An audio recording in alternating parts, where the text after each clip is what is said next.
Good afternoon, everybody. We're joined by the Michael Price family, UCLA women's head basketball coach Corey Close, junior Kiki Rice, and freshman Alina Arnis. Coach, when you're ready for an opening statement. Yeah, thank you all for being here. It is so good to be back in Pauley. And, I think right now we're pretty engrossed in our season and all that. But the reason we haven't been in here for over a month is because of what our great city has been going through. And so I think there has to be a sense of humility that, as intensely as we are pursuing our craft, there has to be humility to say thank you to all the people fighting to rebuild. I'm sorry, and how can we serve you, the people that are experiencing such great loss on so many levels. So, it's really, really great to be back home and to have a great crowd and to have so many kids. But I just want to acknowledge that we have a lot of hurting people still in our city. I'm proud of the way that our team responded in the second half. Really proud of the growth. Alina, 15 points, 5 assists, 1 turnover, 11 assists for Lauren Betts, and we will be defined. We talk a lot about our talent being the floor and our character being the ceiling, and 2 of the character traits that I think are most important for this team is a consistent selflessness and a consistent work ethic that is beyond our opponents. We obviously have a lot of talent pieces, but can we have those character traits be really solid? And that's really all I'm focused on us developing. Hi, Coach. Welcome back. Good to see you. Good to see you, too.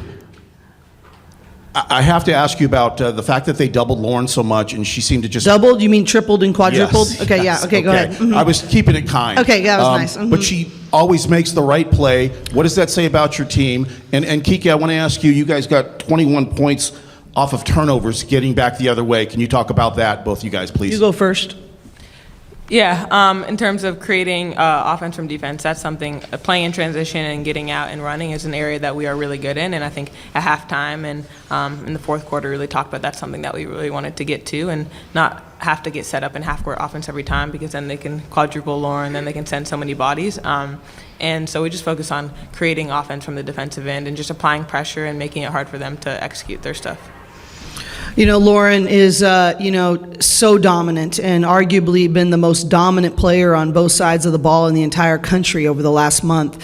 And, sometimes you just got to see what a team is going to commit to and their game plan. And credit to Dawn and her great Minnesota team. We knew they were going to be really solid. And I think she's an elite coach and's got her team playing really focused. And, the reality is they were going to say, hey, we're going to force other people to beat us. And we're going to take our chances and send 3, 4, it doesn't matter, people, and we're going to make them make decisions in that kind of pressure. And, Lauren stepped up to the challenge. And, number one, Lauren's got to be skilled enough and knowledgeable enough. But most importantly, she's got to be selfless enough and to say, what, if I'm just going to be a facilitator for my team. And how versatile is she? That she can be that kind of passer as well as, and have the knowledge of how people are going to cut and rise. And we've been talking a lot about our 45 cuts and our rise on the weak side. So I just think it speaks volumes to how dominant she's been, that they felt they needed to do that, and how selfless she is to be able to just facilitate for her teammates.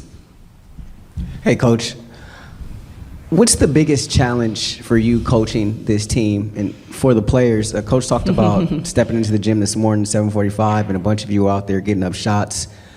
Who sort of organized that, and what does that speak to just about the chemistry and the character that Coach talked about of this squad?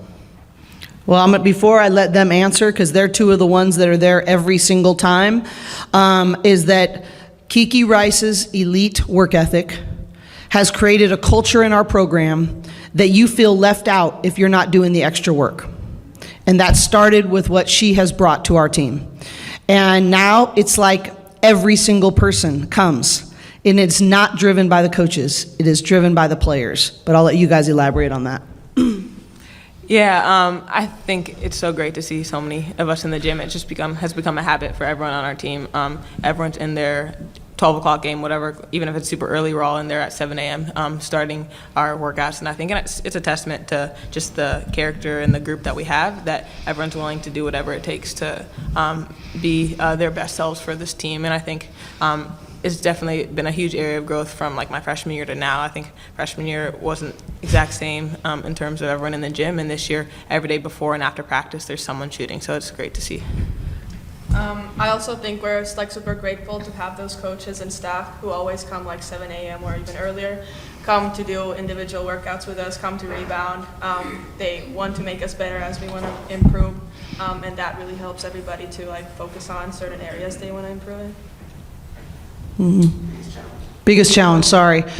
The biggest challenge is creating a sense of discomfort when we are below the standard, when the game doesn't provide that discomfort. So when the score doesn't do it, and I know I was on them pretty good tonight. I was not mincing a lot of words in the first half. But the reality is I just love them and believe in them so much. And so much that even when they're 20-0 at that point, and we're being below the standard, I can't let them settle. And the biggest challenge is figuring out the art form of what does that look like to hold the standard. Sometimes it's more animated than others, but the bottom line is I have to hold the standard of what I know they're capable of, even when the score doesn't reflect it. Coach, can you talk about just the spark that Alina gives off the bench and just her performance today when, you know, your key contributors weren't having the same production? Yeah, she's been tremendous, and she's been tremendous all year long. But I would say our depth and our bench over the course of the entire season has been just such a separator that we have a higher margin for error, because if one of our starters is having a tough night in any way, shape, or form, there's just somebody really, really capable to come in. But, you know, Alina's IQ is elite. Her understanding of purpose is elite. Her selflessness, her work ethic. And so she has earned the right by the work done in the dark that when she gets the opportunity in the light, she will shine. Coach, Charlotte Moore with FI360. I saw in the video vignette you spoke about what today was acknowledging Black History Month and how you were able to coach all diverse walks of life. Can you elaborate on that and talk about having this environment and crowd today? And before you start on that, Kiki, because I have to get the mic up, can you talk about what Coach told you? I saw her switch you over to Amaya and then let London get back to it, but can you just talk about that? Because she was challenging you guys in the first half. Thank you. You want to go first? Yeah.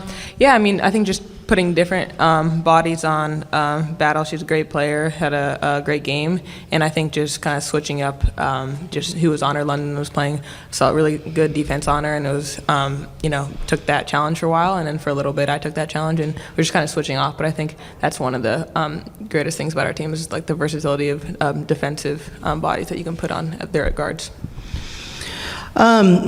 I am a really fortunate coach to be involved in the incredibly precious lives of the most diverse sport in all of college athletics. Women's basketball has been the most diverse sport in college athletics for over a decade.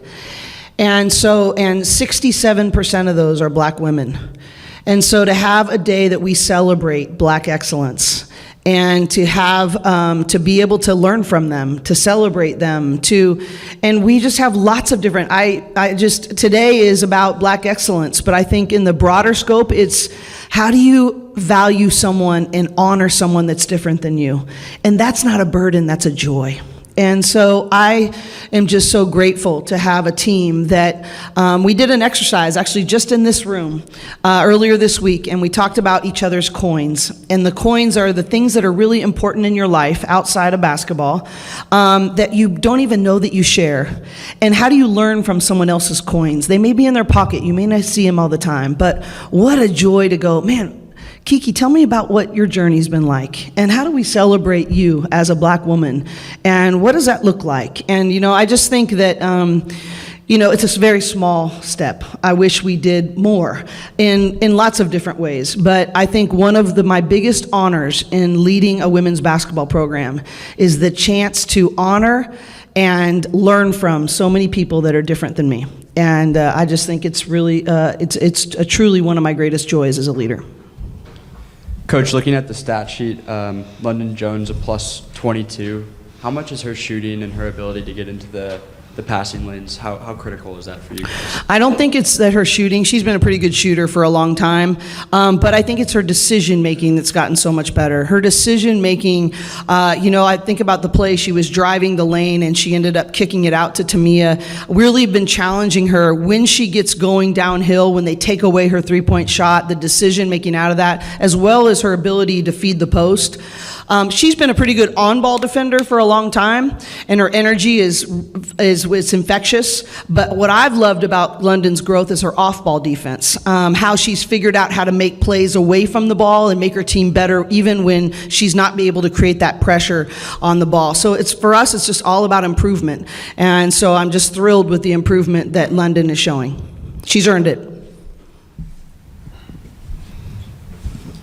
Hey, Corey. Hello. You're talking about work ethic and standards and culture and whatnot. As this season has gone along, the accolades and everything, and people talking about you and all that, have the standards in those areas gotten tougher? Has the bar been raised in terms of all those little things that help you win? No. I think that the standard was already there because we already wanted to have championship standards. So those were already laid out for us. We study in the off season every year, like what are Final Four teams doing that maybe we're not yet? And what are the gaps that we need to close?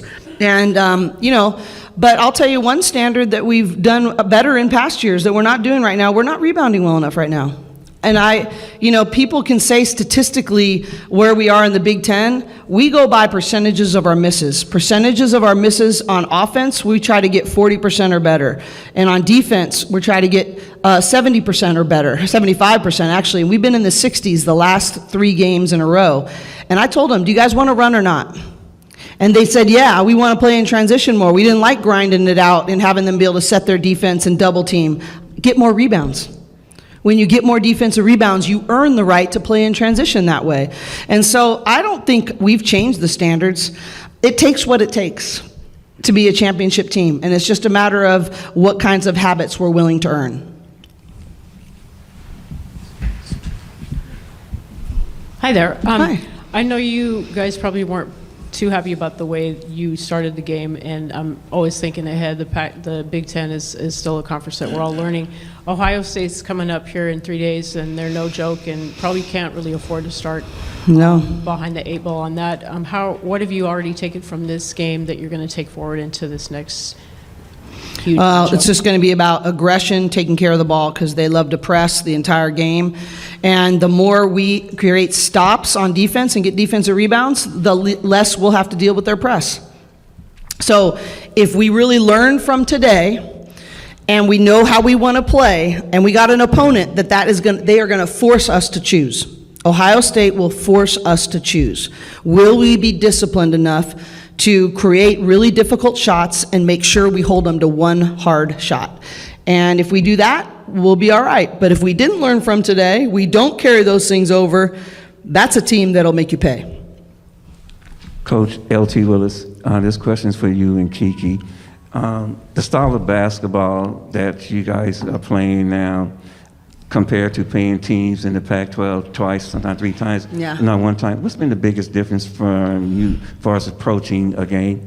Well, I'm just so thankful for my staff and our video team, because where we used to probably watch between 6 and 8 films on a team, and then the coach that's in charge of that scout maybe between 4 or 5. Now we're in the 10 to 12 range, because we're just starting at a different baseline in terms of our knowledge of that team. And so I'm so grateful to have a staff.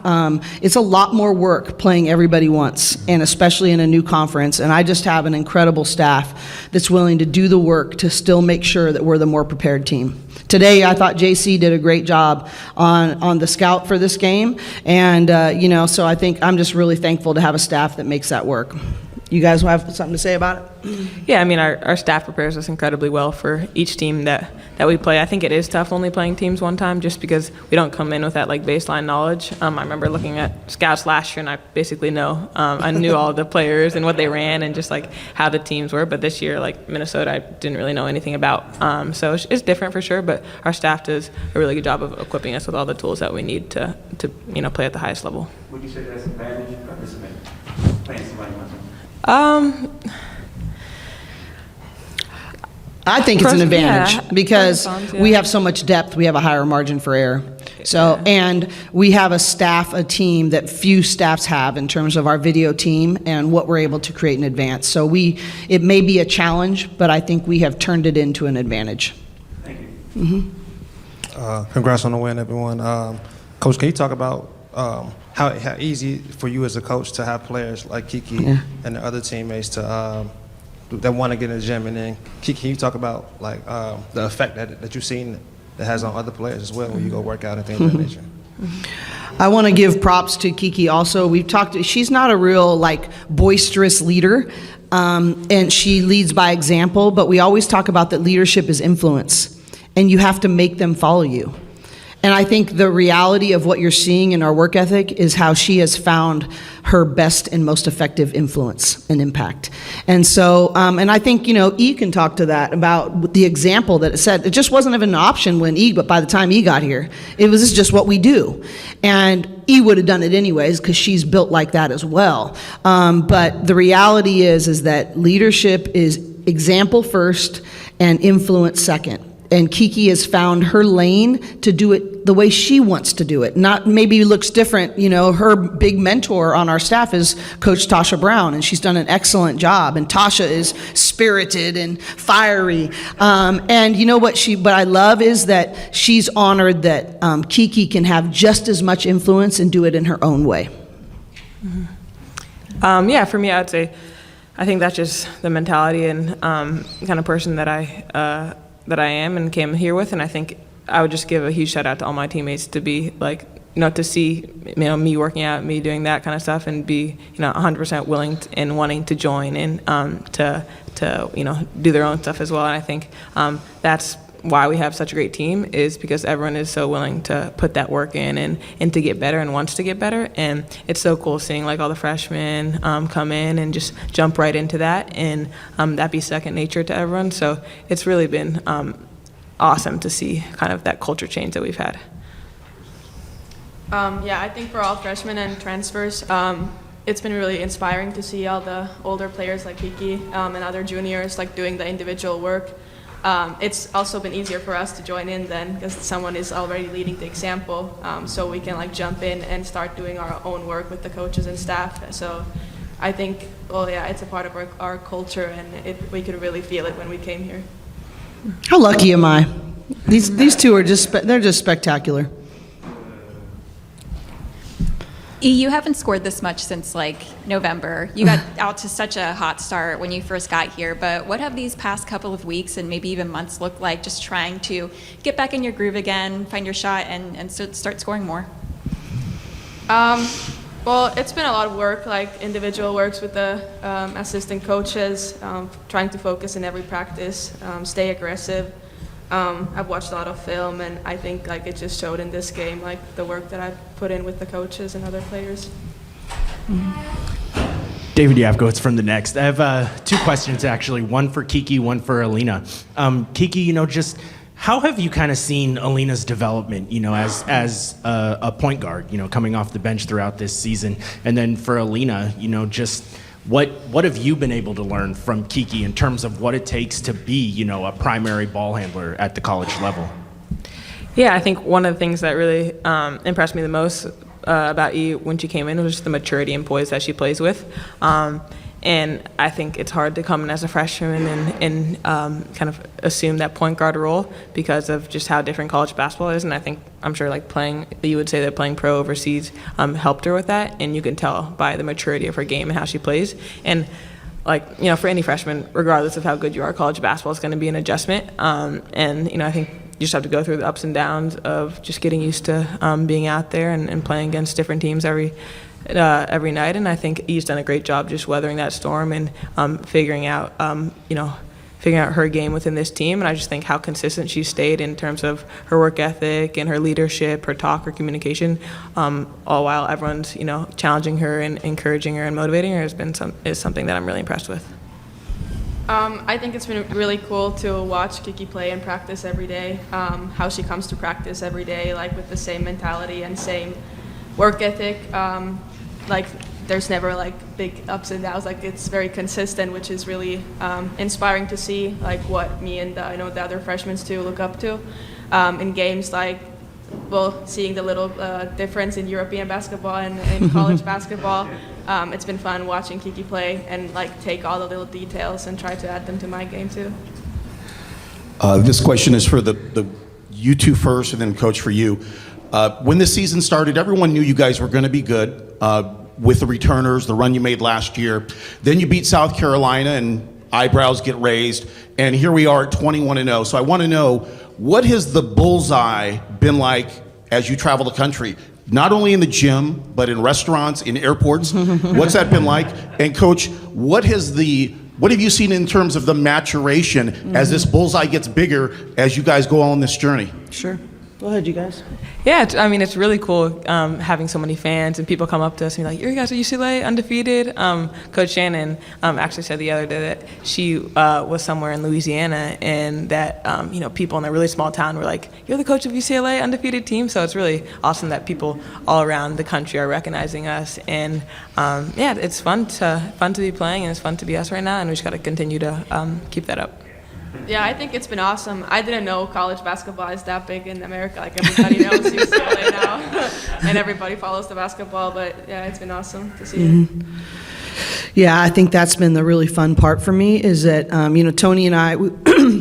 And Pam went to a wedding yesterday. Former players, Nicole Cornett got married, but 3 of her teammates were in her wedding, and it was a really neat day. But one of the things they were asking us at the reception is, how focused have they been? Week by week?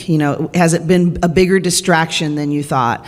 And Tony and I were both saying that, actually their willingness to be held to just thinking about 1-0, and that to really try to eliminate outside distractions and not be defined by what others say about us, but of the habits that we've all committed to. And I'm actually really proud of how they've done that. And being willing to help, when they slip a little bit, being willing to be held accountable to that. They've really grown in that area. And I think we continue to work on just our mental focus, and that we talk a lot about the circles of influence, and we want to really narrow that circle, and we want to put all of our energy in that middle circle of only things that are under our control. Rankings not under our control. How people talk about us not under our control. Playing time even not under our control. It's just, can you get better today? And they've been really willing to be held to that kind of focus. That'll do it. Thanks, everybody. All right, thank you all for being here. We appreciate you all.